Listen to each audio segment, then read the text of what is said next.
Hello. Okay, so this is our Hello. year-end episode of Sasvy Real Raw Talk. Welcome, Margie. Hello. How are you? I am doing well. I'm looking forward to our format today, which is going to be a little bit different than what we normally do, where we normally have guests who are talking about very relevant and sometimes challenging or new topics.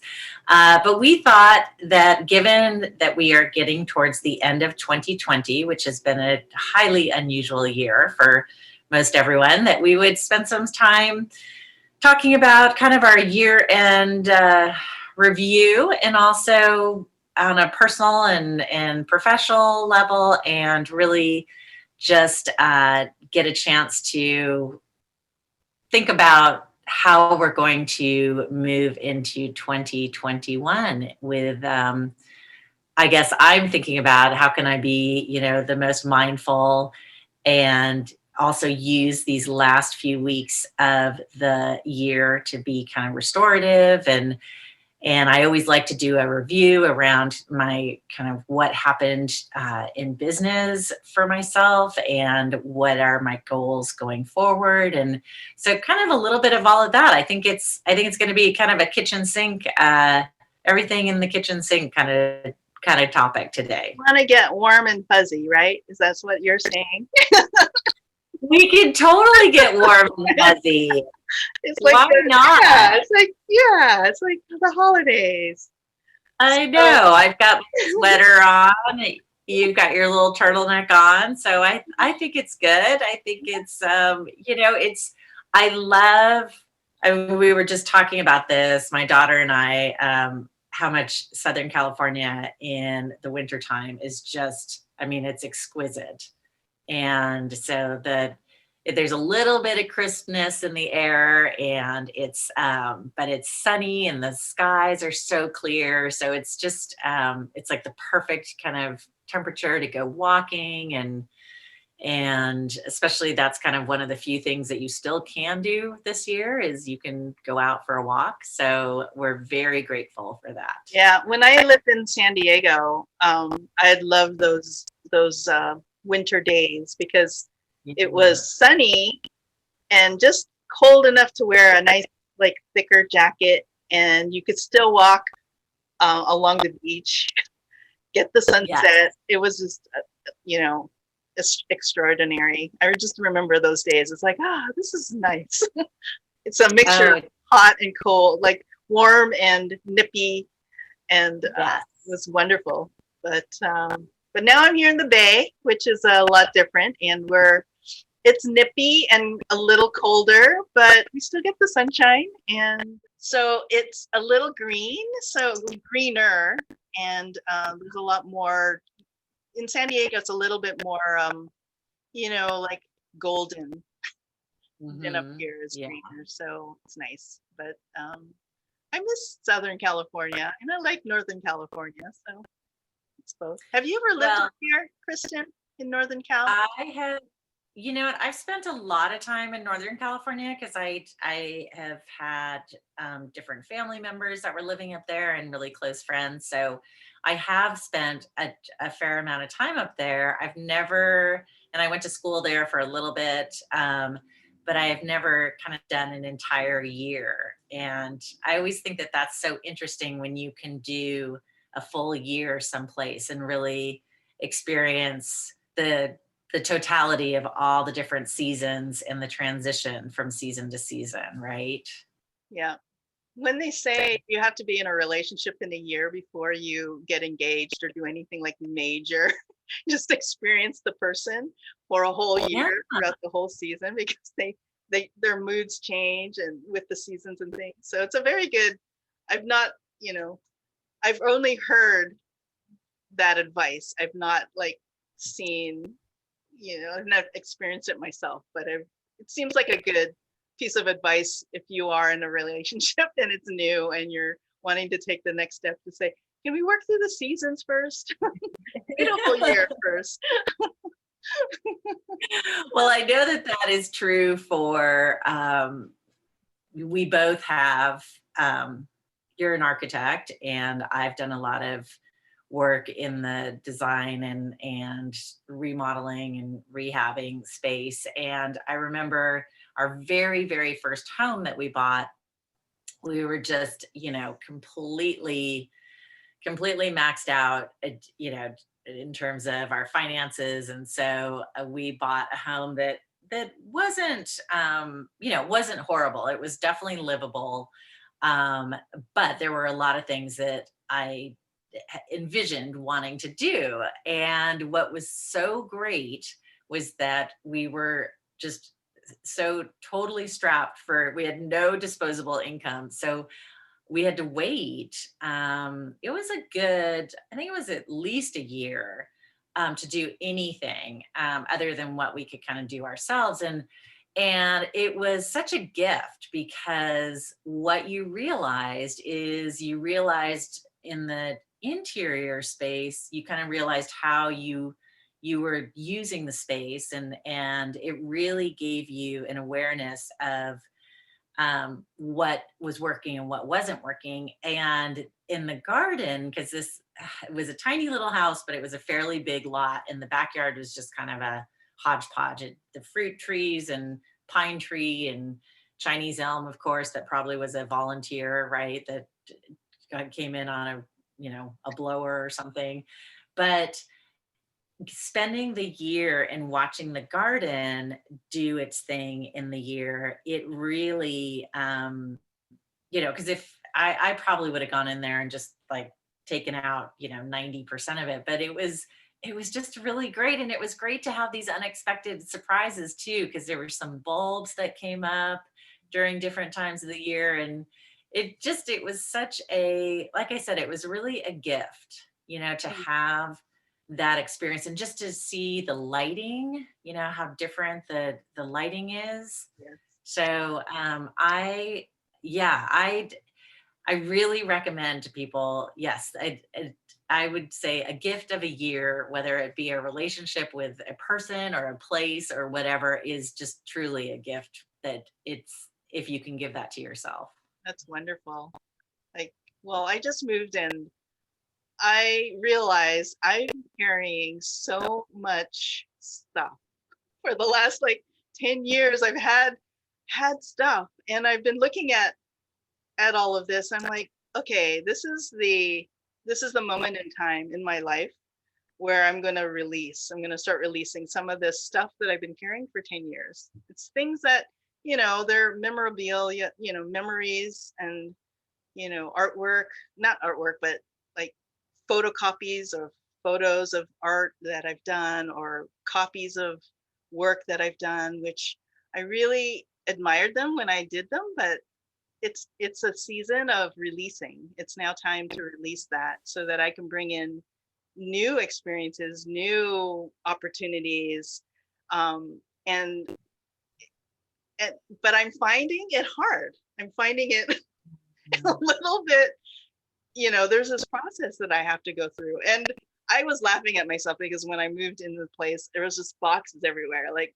just had a little like narrow pathway through my place. And I watched the hoarder show. I'm like, oh my gosh, I'm a Oh my hoarder. gosh. I'm just like, no. So it's my mission by the end of this year to really release a lot of things. And um, I am needing, ask what spirit, God, or whatever, my inner self, just that strength and that courage to let go and to release. Because I think a lot of times we attach ourselves to stuff, and maybe it's the memory to that we attach, Mhm. rather than just Yeah. having the memory and and it void of that thing or object, having just that memory stand inside yourself, rather than having something external reminding me of that. And so that's my process, is going to be through the end of the year to release things. And I think it's a metaphor, uh taking next steps, I guess, for the new year, but also next steps in, my career path and all of that. So yeah.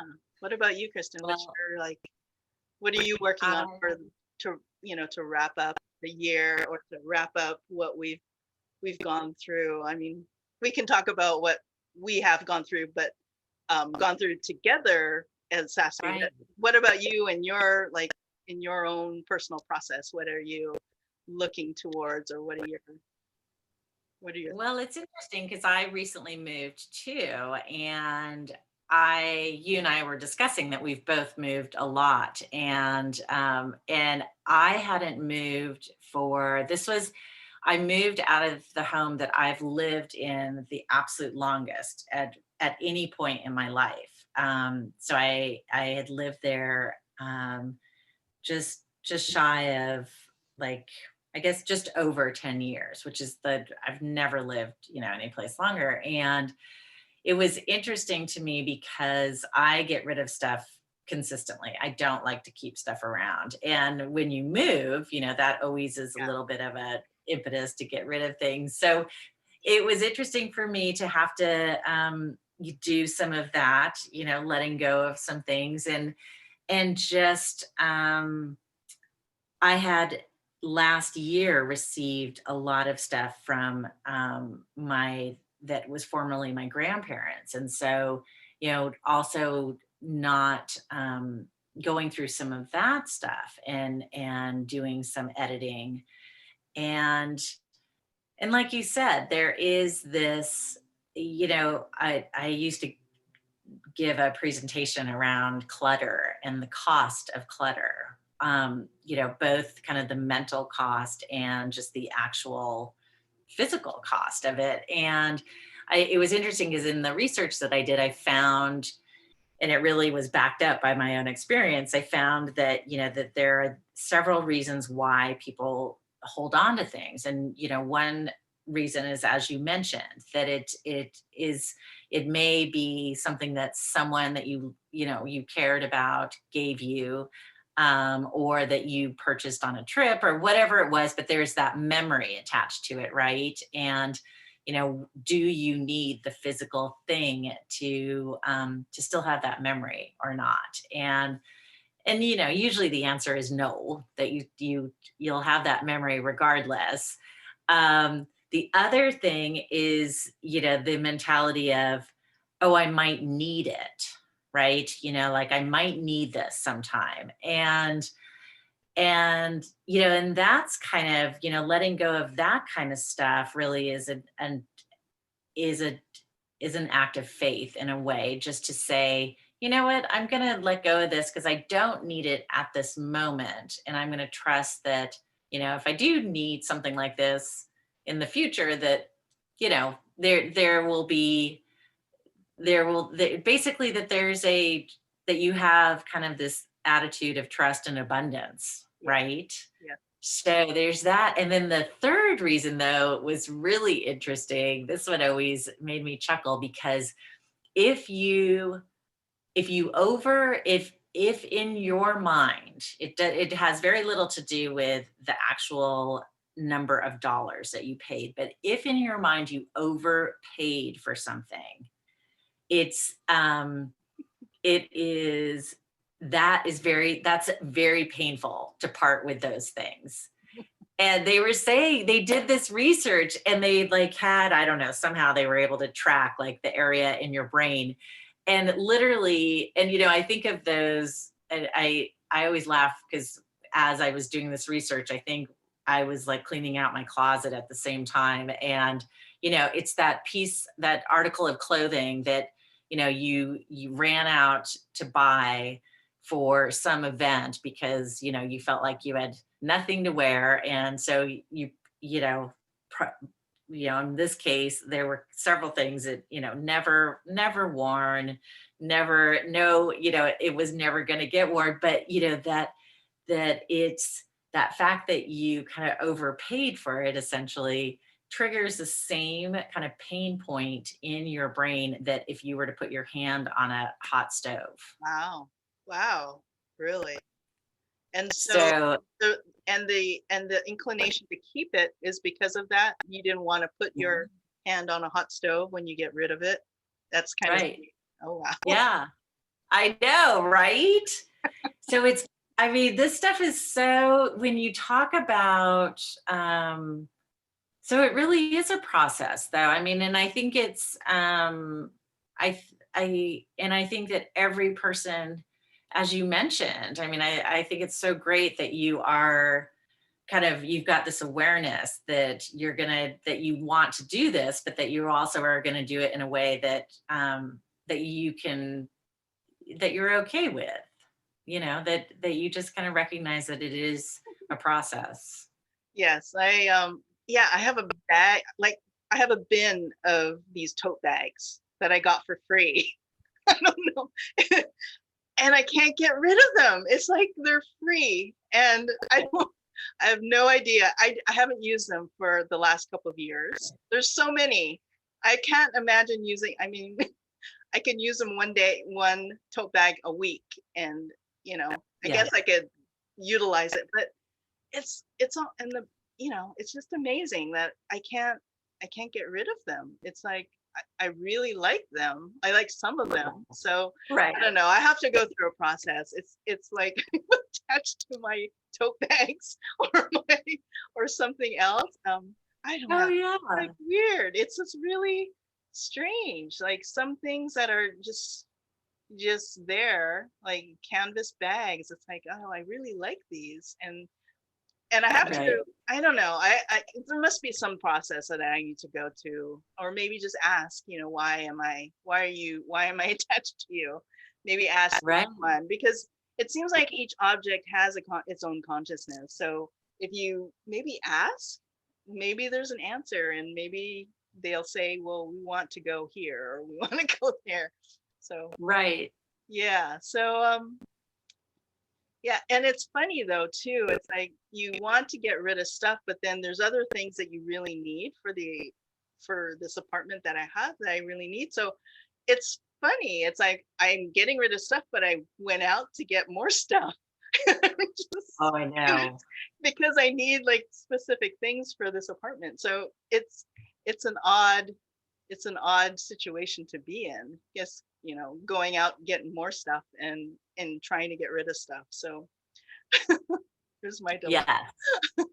But Yeah. I have a vision for this apartment, and it really is, and that's what I want to achieve. It's almost like when a person does a bonsai tree, they go Hmm. inward to see the tree, and then they Yeah. create the tree. That's sort of the process. I have a vision, internal vision of how I want my space to look, and then I'm going about trimming the tree. So maybe I need to Yeah. do it that way, just kind of like in a sense, see it from that perspective, is like see the vision and then trim out all the excess, and hopefully the things that are being taken away will find its own space and its own usefulness for somebody else. And I feel like that's, I think, the purpose of that, of giving away things. It's just not the act of giving, but the act of making sure that they go to a place that it's being used. And I think maybe these things are requiring to be used with purpose Hmm. altogether. I mean, on a larger scale, on a larger Right. consciousness scale, everything has consciousness. So they're just trying to find their homes. I'm, I'm Yeah. just the channel to do that. And so, yeah, maybe that's probably why it's taking me a little longer to do some of this, because I want to do it consciously. And Yeah. this whole shift this year has been that conscious purpose, and I think we all have been, just because of um, the COVID shelter in place, and we've really had a chance to really think about our lives, because we've been at home, um, isolated, and with family or without family. So I think the transition and getting rid of stuff, and that whole gestalt of experience is what we've went through this year, and I think we're going through it, and we may come out in a different way. I mean, seeing life in a different way next year, or Well, I think that there is, I know as I was thinking just about our conversation today, and in anticipation of this conversation, I was thinking about how there has been for myself this real tension between, um, you know, getting clarity around what is truly important and meaningful, and then also just al- also kind of this kind of desire for distraction sometimes too, right? I mean, that it's like, okay, so, recognizing what's meaningful to you, but then, like in my case, I'm thinking, obviously my relationships with my family, that's very, very important to me. However, the one part that's been very hard is not being able to travel to see my dad, because he's on the East Coast. And I saw him right at the beginning in March, and but that was because he was having a surgery. And so then, and when I said goodbye to him in March, it life had changed drastically in Los Angeles, in the course of those 10 or 11 days that I was back east. Um, but I still was thinking, oh, I'll see you, I'll make sure that I come and see you in June or something. And so that, is, I have to kind of, I know that that's important, and we talk with regularity and whatnot, but there also is kind of a need to distract myself from, wanting something that just can't be right now. mm, yeah, yeah. And then I think professionally, it's been such an interesting year, because it's really been a challenge for me, in the sense of, you know, my normal way of being is meeting people in person, and doing a lot more stuff in person. Um obviously that has changed, and there's been some really wonderful outcomes because of that, meeting you, and our relationship, and our project here with Sasvy has been such a great, um, you know byproduct of not being able to kind of be out in the world and in a physical way. But I don't know if you've had this. There was a sense, and I'm finally letting go of this, but there was a sense earlier, um, well, maybe kind of the middle time, because when it first went into lockdown, there was a sense that this was just that we were just hitting pause, and that things would change. And then there became this middle part of it where it was like, oh, things aren't going to change, and I don't know what they're going to look like, and I probably should be working that much. I should be like accomplishing more. I should be getting a lot more done, or I should be working that much harder because I've got all this time. And then finding myself just incredibly fatigued and not necessarily having accomplished that much. And so I really am so grateful, um, to have kind of that awareness. And really, I think my big transition that I hope to be making, now through the beginning of the year, is getting back to much more, meaningful work, um, you know giving myself the space and time it's going to take to get things done, and not, kind of judging how much is supposed to get done in a certain amount of days or hours. and also retraining, I think, my brain a little bit to be doing more deep work, because I think that um, I think the kind of with the distractions and the fatigue that has kind of I feel like it's harder for me to get to that place. And so I really want to be, like I said, just retraining myself to be doing a lot more deep work. Yes, that's nice. Yeah, I found myself, especially in the last couple of weeks, just involved in a lot, and I felt like really spread out, really thin. And my nature is always doing deep dives. I'm a Scorpio by nature, and transformation is me, is who I am. Um, Constantly diving deep, transforming, coming back up. You get to a spot, transforming again, and so I know that process, and I thrive in it in a sense. And the last couple of weeks has just been I was inundated with work, or which I chose, but I didn't think it was going to be. It kind of came out to be different than the workload that I thought it was going to be, and Yeah. the experience was exceptional. I would not do it again, but I'm glad that I went through the experience of this international course that I did. But I did learn a lot about. I did walk away with some insights into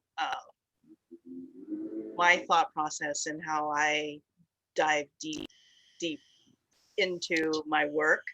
And I also, it illuminated things that I'm really good at, which I never really looked at, like I never really acknowledged before.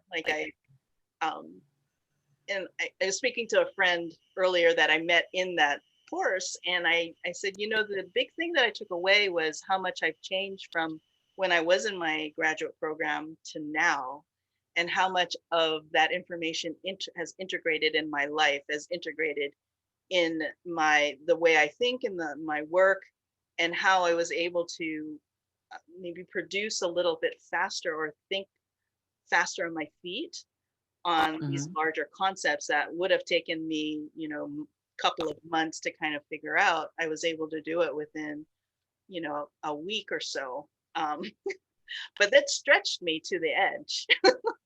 I can't say that it didn't, that it was tough. It was easy, but it did stretch me to that edge that I knew, wow, this could be a whole project for 8 weeks, and we had a week and a half to complete it. So Wow. um, it kind of stretched me. But talking about like change and transformation, I never thought about change and transformation in that way, where I see like something that I was before and then now.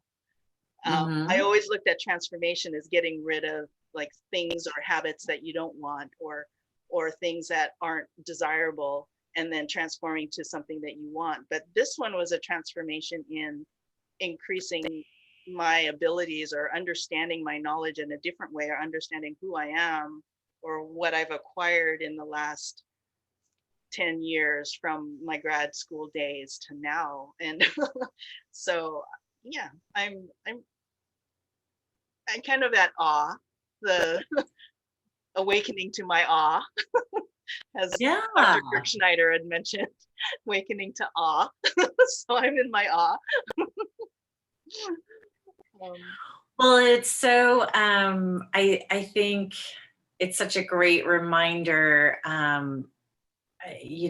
in the work that I do with my one-on-one um, coaching clients. So it's business coaching. I am often encouraging my my usually it's the owners of the business or founders to remain curious, and both with their clients and with their staff and employees, and just even to remain curious in terms of, you know possibly looking at shifting their business model or whatever it is. And I think you bring up such a great point to remain curious about yourself, right? And have some curiosity and some openness to just, yeah, to staying learning about you. I mean, I think that that's such a great reminder. So thank you for sharing that you have gone through this process. And I'm thinking, yeah, that would be, I'm always, yeah, I'm always kind of encouraging outward curiosity, but inward curiosity. Exactly. I mean, I looked at that, and I think in my undergraduate during architecture school, it was grueling as well. And we would sit in the middle of the night trying to finish a design project, and you're wondering, what am I doing here? And then at the very end, you understand why you're there. But when you're in the midst of it, which which which I wasn't last week, I was in the midst of, why did I take this class? What is it?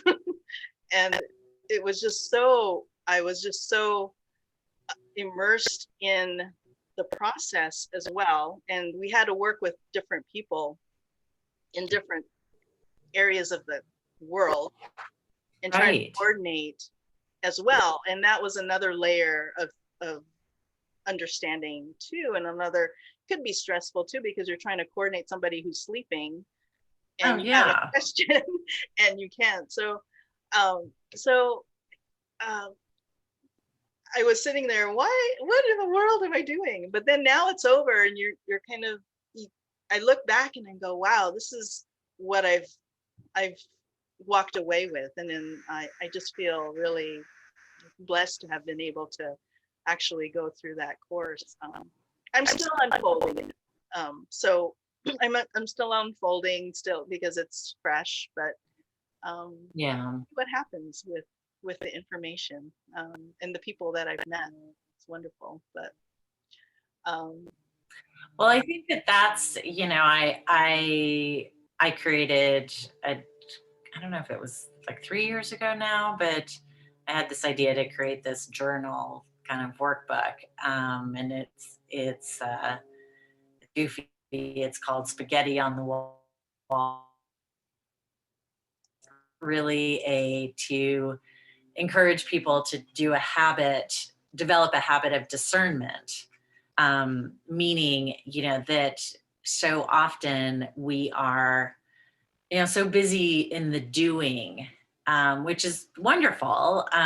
But the power and the knowledge, especially the self knowledge that you can gain when you're willing to kind of take some time for reflection and review of different experiences or relationships or whatever it may be, or just the day, and we are, and I am such a, I consider myself to be a ready, fire, aim type of person. So,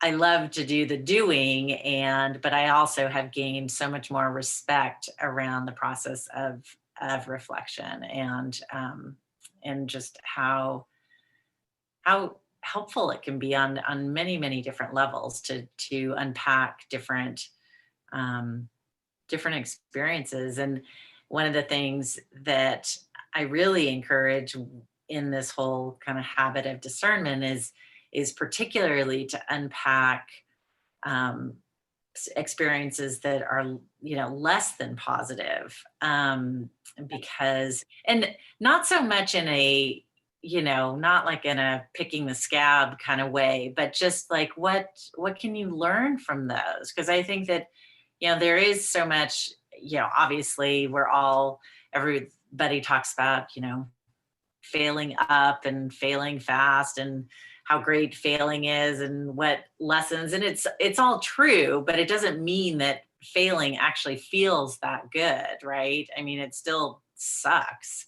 So but is there a way to, to also look at those less than great experiences and kind of pick, sift through it for the lessons and the kind of the diamonds in the rough. Yes. Uh, I do this frequently is I love the journal, that discernment. What do you call it? A journal of discernment, or what do you call it? It's building a habit of discernment. Building a habit of discernment. It's interesting because I do that, but I do it without a journal. I just do it in my head. So I've been recently reviewing relationships that I've had, like back in when I was in my 20s, or decisions I've made in my 20s, or what it was, how I was in my 20s and in early college, and the decisions I've made, and I just reflect back on them. I just look at them, but and they're not the decisions that were not so favorable that I made as well, that I could say, are, am I still connected? You froze, your face froze. I'm like, you're looking at me funny. Oh, yeah, you were a little choppy. So you were saying that I didn't hear all of it. You were saying that you have a habit of doing it in your head. I do not have a habit, but I have, I guess, the inclination now more so that I've noticed, going back and reviewing some things, especially like my parent, both my parents are gone now. So my mom, she died early when I was in my early teens. And so I had lots of time to reflect on that relationship. It was a short-lived relationship with my mother, but then my father, he recently passed a couple of years ago. And so now I'm in a place where I reflect on that relationship with him, that I seem to always kind of put in a light. I didn't want to kind of dive deep with how I felt about it. And then all of a sudden, when he's left the earth plane, all this information has come up about what my feelings were about all my relationship with him. So I've been having the opportunity to kind of look at those relationship, or look at those situations in my life, and how I responded, and just kind of get information about myself. And you can't necessarily change it, of course, but it Okay. does make me see how it contributed to how I functioned, and from that point forward. And so I believe there's some sort of way of that it's transforming. I just acknowledging these relationships, and acknowledging some of the less than, like what you said, like not the failures, but less than perfect experiences.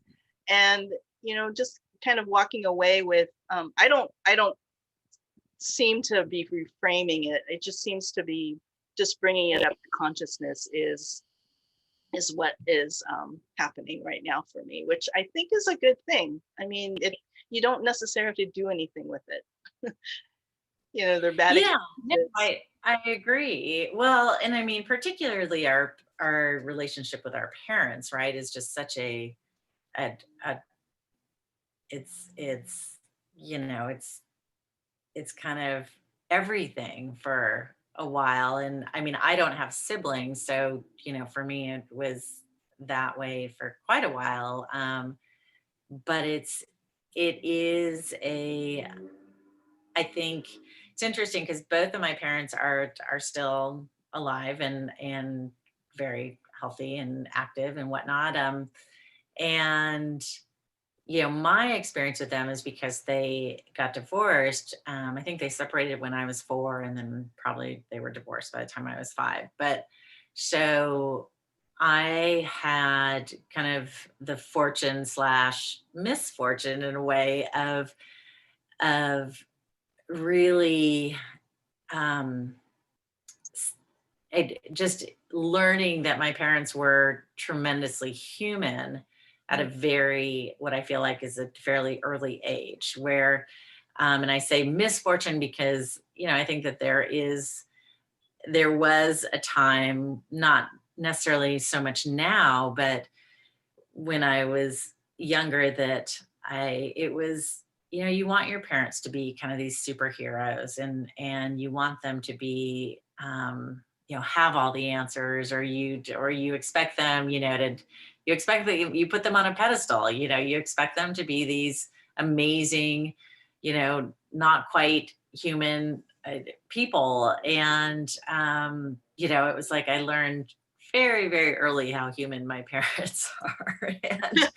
And so, I mean, but I think what I have drawn from that, and the benefit of it, is that as an adult, and even as like an older teen, I feel like I have had a really, I really enjoy my relationship with my parents. And, I they're people, right? And so we're able, I feel like, to have very open dialogue. Um, and, and it's interesting, in kind of as my friends' parents are passing, just kind of noticing and witnessing how people are processing, their remembrances about their parents who have passed. And there's some folks that have really kind of canonized their parents, and so that's kind of, their sainthood remains, their superhuman status remains intact. And then there's other people that it's been really interesting, and it reminded me by what you were saying, or that they are kind of acknowledging, and especially if they're going through their belongings, kind of getting a more complete sense of who they were as these total people, not just as your parent. And that sometimes that can kind of butt up against what you want to believe or what you had believed, but that it doesn't have to really change things. And I'm not sure what you do with it, because I haven't experienced it yet, but it's an interesting, if we learn kind of, if if we learn more about these people that we were our heroes, and if some of the parts are less flattering, does that have to change our perception of them, or our memories of them? Um, hmm.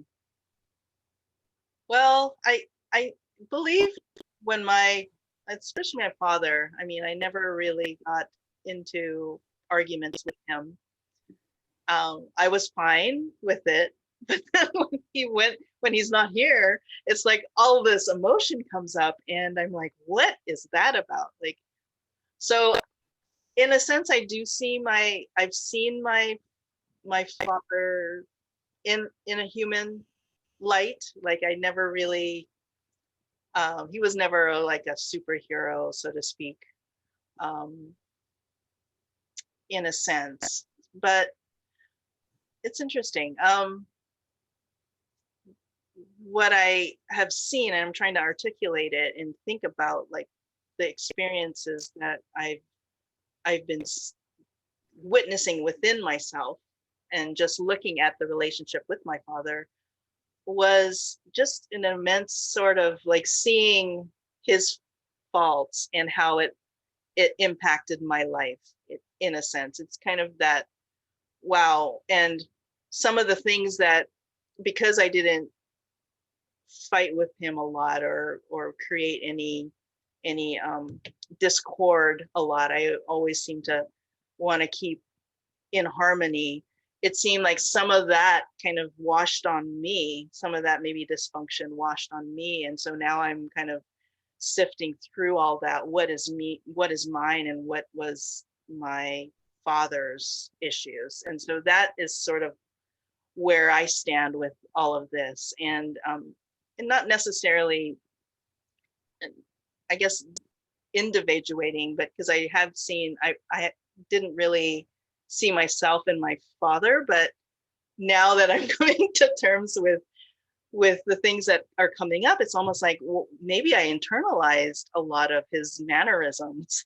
And so I'm just looking at myself now, wow, this is where I got this from. And so, it's been a process of kind of realizing that, and not so like pretty things coming up, and the not so pretty mannerisms that I've had, and things like that. So yeah, it's freeing for me. I think it's I, I think with my mother, she passed away when I was young, so there wasn't really much there to really.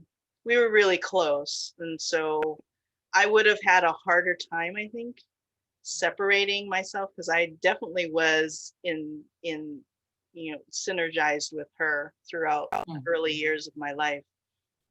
It would have been harder had she lived longer, and if she had passed when I was older, to separate. But with my father, it was sort of, I guess we were in this lifetime to kind of, you know, resolve some.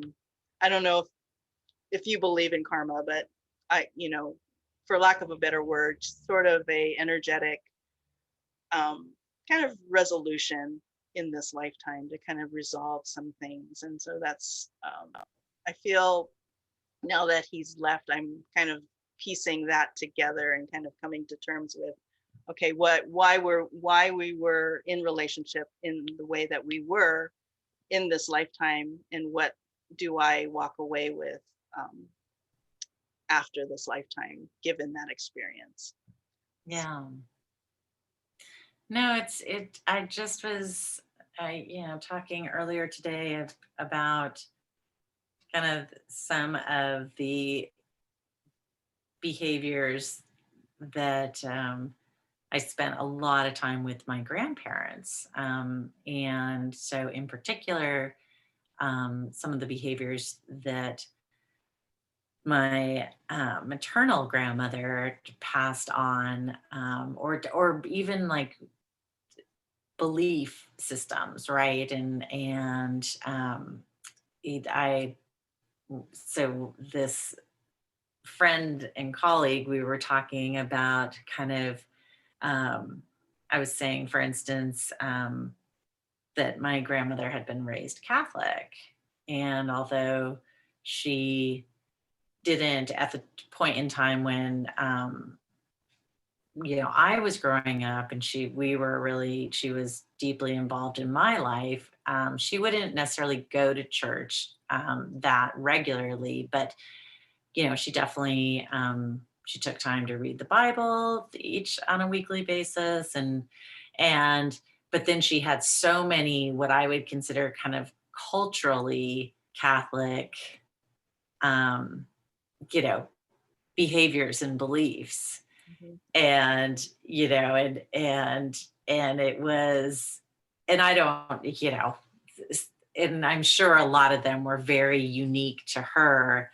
One of them I'm thinking of is this whole kind of um this god that you could make deals with, right? That if you're really really good, like, then this, whatever that bad thing that you're worried about isn't going to happen, or whatever, that you were somehow always having this like always making some sort of deal with God. And I think and just even that whole concept of, you know of being bad and being good, and what that looks like, is so, just kind of seeps into so many different layers. And specifically, we were talking about the fact that, for my grandmother, if she didn't want to do something, for instance, if she was, because she worked until she was about, I don't know, she worked into her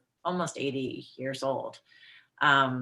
And if she was just tired, you know, it never was okay for her just to say, you know what, I don't want to go and do that because I'm just tired. Like I just want to put my feet up kind of thing.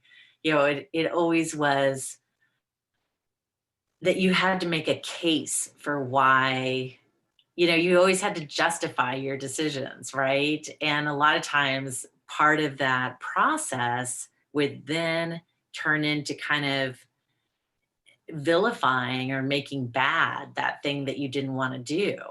Um, Mm. and, and it's so silly because it really, so having to learn, um, having to really learn that, gosh, it's okay just to say, like, to be honest with yourself and others. Like, gosh, I just don't really feel like that right now.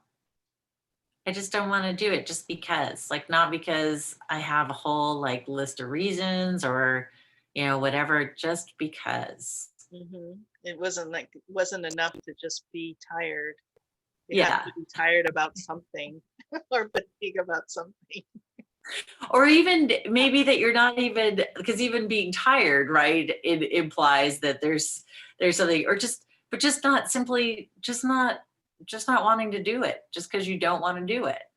Right, right. And yeah, I think the obligation, I guess what Yeah. I hear is like Yeah. the total obligation to be um, present with people that don't necessarily bring, it doesn't necessarily uh, inspire you to be with them or Well, of or course there's a balance, right? I mean, we're always, there is these moments where you do things that you don't necessarily want to do. eh, Um, but I'm not saying that you just, that you're supposed to be able to do just what you want to do, no matter when you want to do it. Um, but yeah, those moments where, that it really, it seems like it would be nice for it to be okay, just to be honest with yourself and not have that sense of obligation. And then the funniest thing is that my grandmother would like do something like that, and then she'd end up complaining about it endlessly afterwards. And it's like, so Kirsten, do you find that you kind of picked up that habit or no? that one I didn't pick up. Thankfully, I have witnessed it with my mom, which is, so funny. And that one is a really interesting one to witness in my mom, especially like wanting to have relatives over and then afterwards kind of complaining about them because, it whatever. And it's like, well, you know, that's, you didn't have to do that or whatever. But no, I think the thing that I've had to unlearn or learn in a different way is probably the self-care piece, right?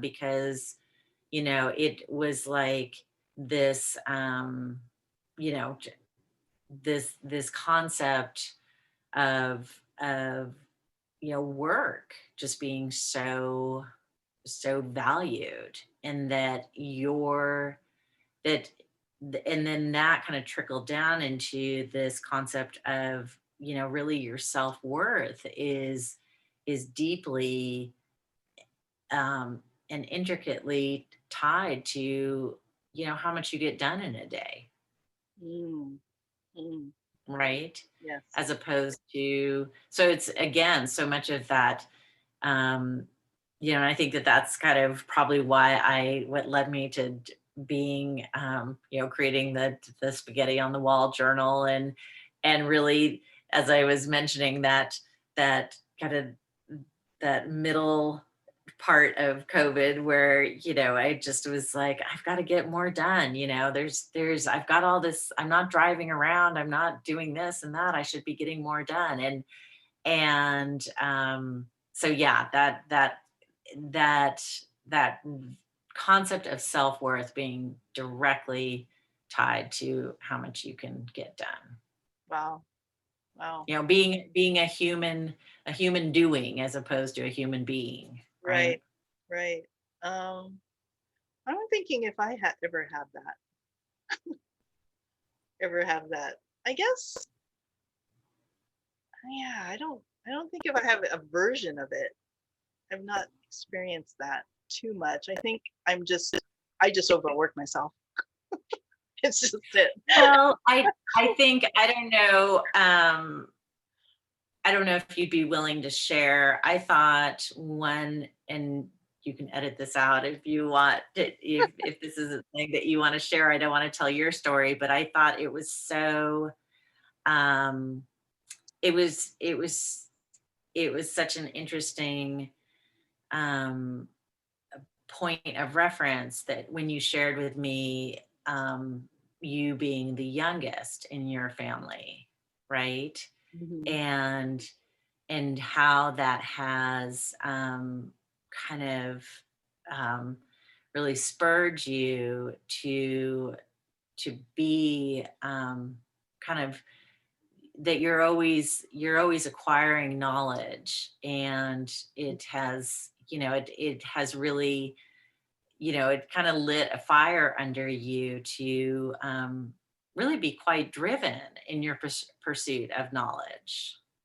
That's true. That's true. Because I was yes, I was the youngest, and usually the youngest in at least my family line is like they didn't need to know. They didn't need to know, or they are on the need to know basis. And so that definitely brought a lot of anxiety in me that I didn't I grew up feeling like I I can't say, I think dumb is a strong word, but maybe just like the person that doesn't know or doesn't need to know. So living in that space, most of my life, or as growing up, it it influenced how I was in my adulthood. And so yeah, I think that's true. Maybe the drive to be um well, since my mother passed, I'm the only one who finished college out of my sister and my father. And so um yeah, maybe it was just maybe my mother leaving, and then also me kind of getting the drive to remember her, or honor her, saying, because she'd always say to me, finish your schooling. That's important. That, finish your schooling. And so that was ingrained from her in me. And so I guess that's in a sense honoring her, but also in a sense kind of trying to find my voice and find my way of responding to, no, I'm not the little one that doesn't need to know. Right. you know um but yeah, that's interesting that you put that together. That's or that you saw that. um I think that part of me, that young inner child, is now, I am acknowledging that she does have great knowledge, very intuitive. She was very intuitive child, that my inner child, because I look back and I could sense things, which were, I could sense things a lot of times before they would manifest, or I could just sense people. I wouldn't go to places where it didn't feel right. And so I stayed out of a lot of trouble, just because my father, I didn't have a lot of guidance from parents. And so I think I was, I saved, um, I was looked after in that sense, that the gifts that I came into, the natural gifts that I have, kicked in, and to help me through all of the times where I didn't get into the wrong situations too much, or situations I couldn't get out of. So, Yeah. but yeah, thank you for putting that up, and mentioning it. It's really nice. Oh, absolutely. Well, and it sounds like, I mean, just to kind of wrap it up to where we started a little bit, it also sounds like you have come much more, maybe not full circle, but there is a much greater fullness in your, just as you were saying, having gone through this most recent project that was just this, real stretch. And I'm sure, I mean, knowing you, it is, and I haven't known you that long, but everything you do is just really, at a very, very high level. So to say that you stretched, I'm like, gosh, that I could only imagine. That kind of makes my head explode, because you are, yeah, you just, everything you do is so well done.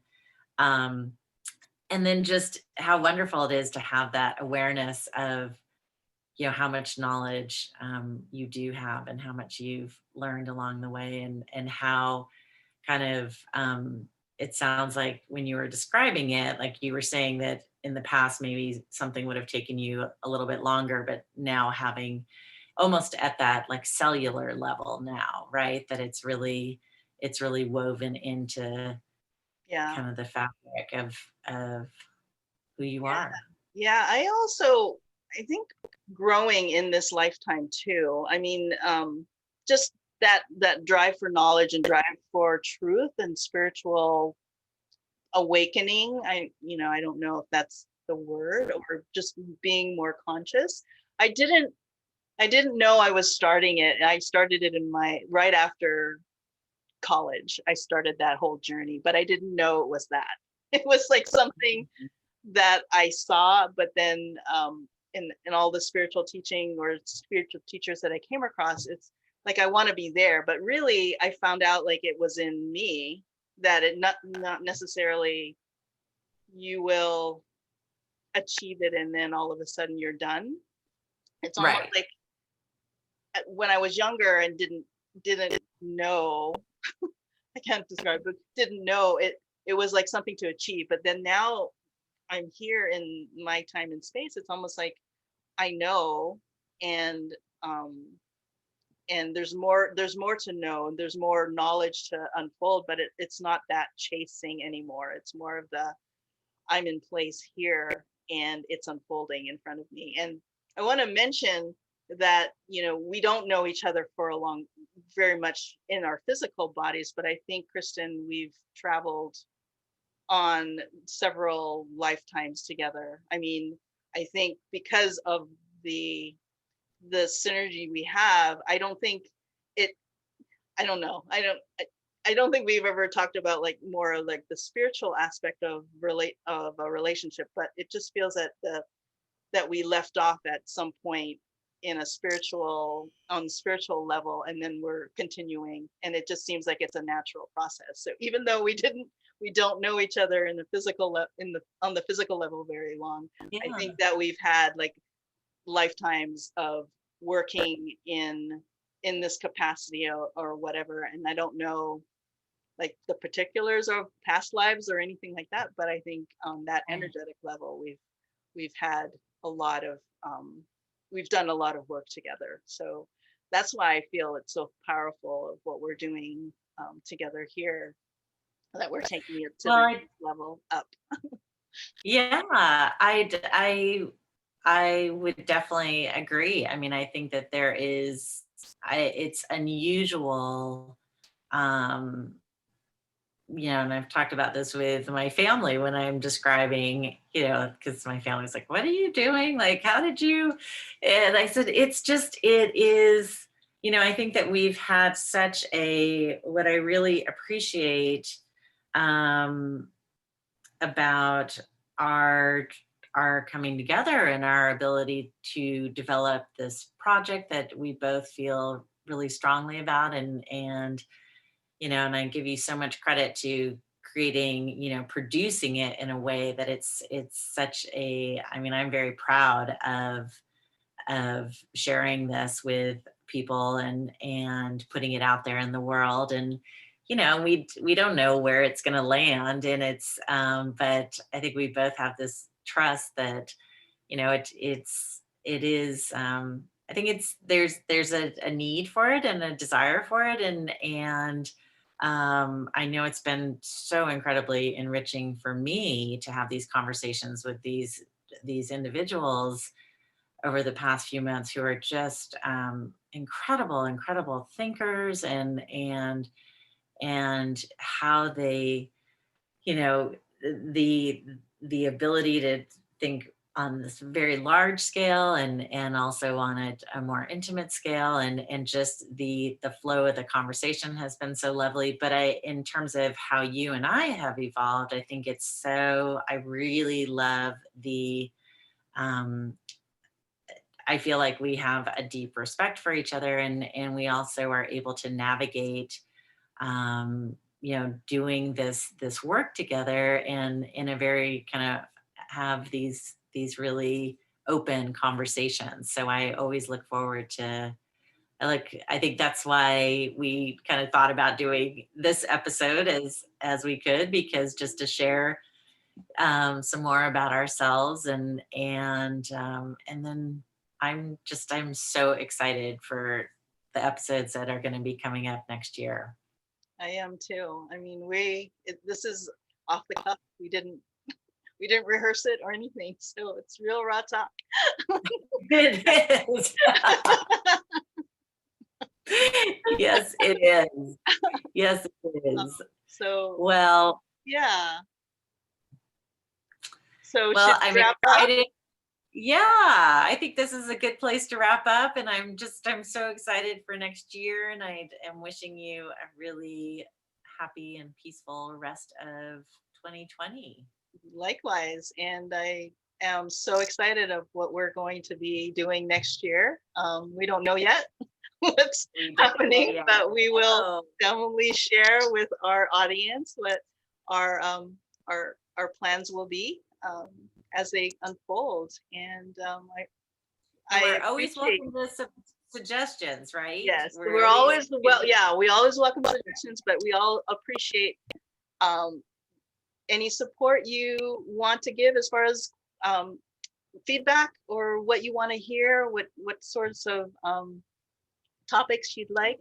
topic. We're always appreciative of your voice. And Yes.